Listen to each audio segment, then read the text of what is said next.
Fala pessoal, eu sou Mauro, economista do Porquê. Começa agora mais um episódio do Economista em Tudo.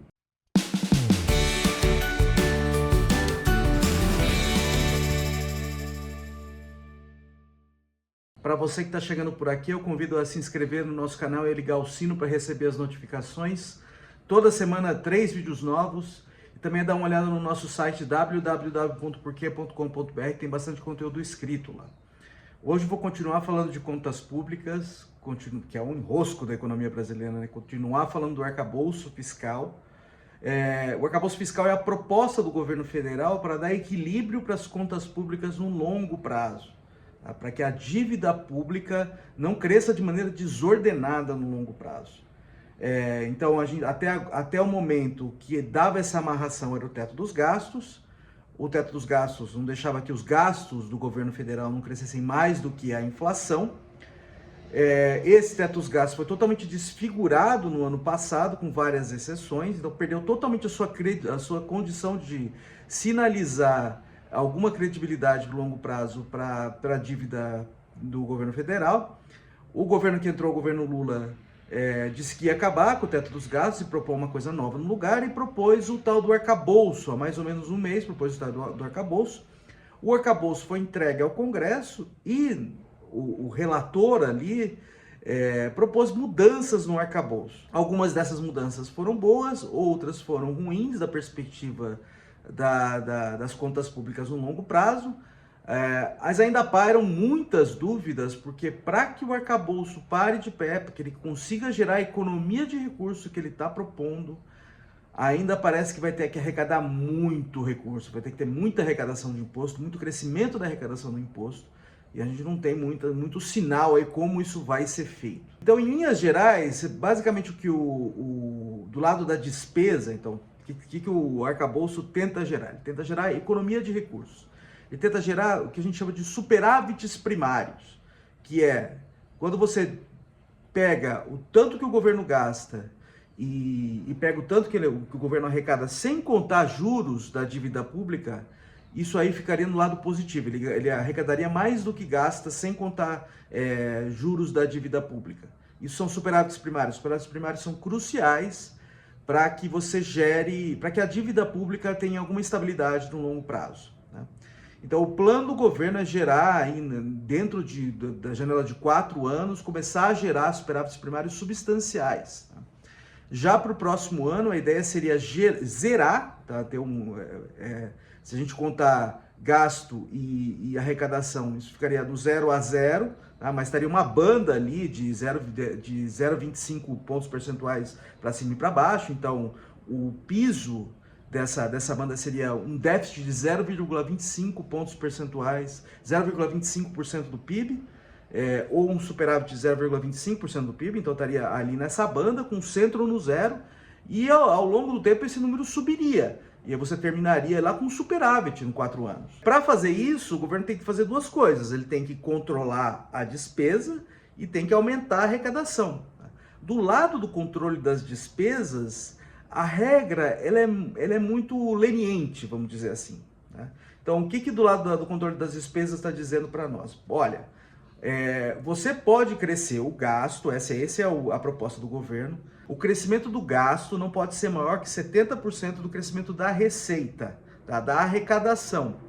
Com o gasto crescendo menos que a arrecadação, você equilibraria isso ao longo do tempo. Além disso, você tem pisos, mesmo que você tenha com esse 70%, você tem piso e teto, tá? O piso é 0 do crescimento do gasto, é 0,6%, e o teto é 2,5%. Então, por que essa regra é leniente? Porque, primeiro, é muito devagar mesmo com esse 70% é muito devagar que você faz com que essa economia cresça, só com base nessa regra, e além disso tem esse piso aí, tá? Então, uma coisa ruim que entrou durante a discussão é que, assim, mesmo para 2024, o crescimento já vai ser no teto. Então, já foi feito um acordo para que em 2024 o crescimento do gasto seja nos 2,5%, no teto, tá? Então, para gerar economia de recursos, você vai ter que sair um monte de arrecadação já. Então, de cara, o negócio já sai mais fraco, já sai mais difícil de acreditar, tá? Então, isso foi uma coisa que eu diria que foi ruim na negociação, tá? De cara, você já vai ter um crescimento muito forte dos gastos. Em 2023, isso já estava dado, tá? Já estava dado que teria um déficit substancial. Em 2024 você vai ter um gasto muito forte, um aumento muito forte dos gastos, e aí não está muito claro se a Receita vai acompanhar isso. Então, assim, no primeiro ano já não está muito claro se o governo vai cumprir já a sua meta de superávit. Coisas boas que entraram. Melhorou do lado que você computa nesse teto dos gastos, que você pode aumentar os gastos. Então, tinha uma série de exceções que caíram agora. Tá? Então, o que caiu? Então, antes, capitalização de estatais não financeiras estavam fora do teto e agora o relator puxou para dentro. Tá? Fundeb, que é o gasto, que são gastos federais, alguns gastos federais com educação, também vieram para dentro. E saiu gastos com valorização do salário mínimo. Tá? Então eu diria que está mais ou menos no 0 a 0 nessa ponta. Tá? Por quê? Assim, no fim das contas, se você colocar a exceção, não muda o fato que você está pressionando o endividamento. Tá? É gasto no fim das contas, você está gastando recursos. Se você coloca para o lado de fora, assim, não faz diferença no fim das contas da perspectiva global dos gastos da economia. Então, colocar para dentro é uma coisa que dá uma certa credibilidade para o negócio. Tá? Você não tem torneirinhas ali para fora que permita o gasto crescer sem parar.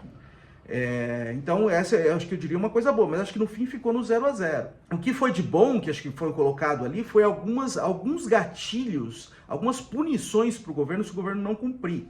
Tá? Então, o governo, por exemplo, não pode aumentar salário de funcionalismo, se, por exemplo, não cumprir, não pode criar mais cargos se não cumprir, por exemplo.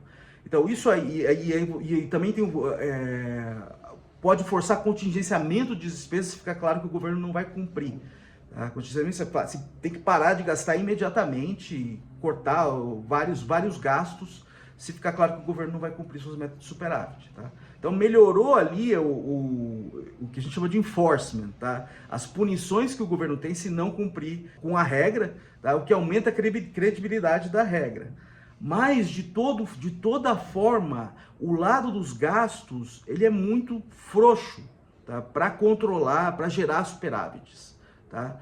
O que está ficando cada vez mais claro é que o governo vai ter que arrecadar muito recurso, vai ter que aumentar muito a arrecadação de imposto se quiser cumprir as suas metas de superávit, ou o negócio não vai parar de pé. Né?